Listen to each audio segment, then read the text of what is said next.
Donc avant d'utiliser l'engin, je vais en faire complètement le tour pour vérifier tous les éléments pour pouvoir travailler en sécurité. Donc je vais contrôler les pneus, la pression, la fixation des roues, les réducteurs, voir s'il n'y a pas de sointement. Je vais vérifier la fixation et l'état du garde-boue, la cabine, donc l'état général, rétroviseur et sa fixation et sa propreté.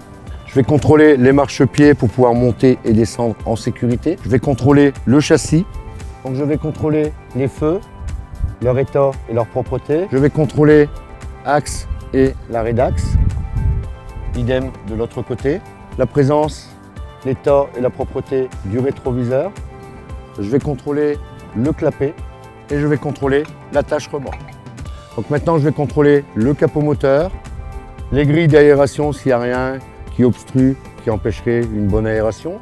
Je vais contrôler la propreté des vitres, présence, état de l'essuie-glace. Je vais contrôler le rétroviseur.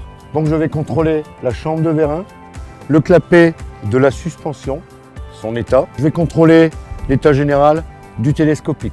Je vais contrôler les stabilisateurs, les clapets anti-retour des stabilisateurs, tout ce qui est axe, arrêt d'axe et graisseur.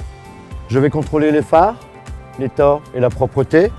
Encore une fois, je vais contrôler le télescopique, l'état général. Je vais contrôler les canalisations rigides, le flexible hydraulique.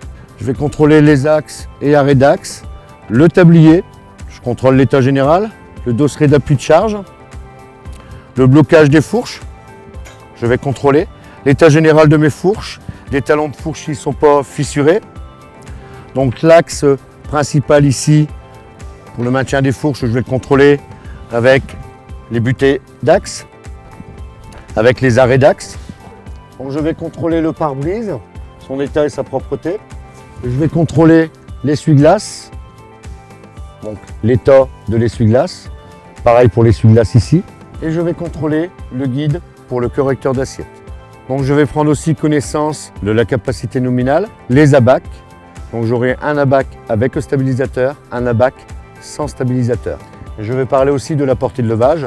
Donc la portée de levage, c'est la distance depuis le devant des roues jusqu'au centre de la charge. C'est ce qu'on appelle la portée de levage.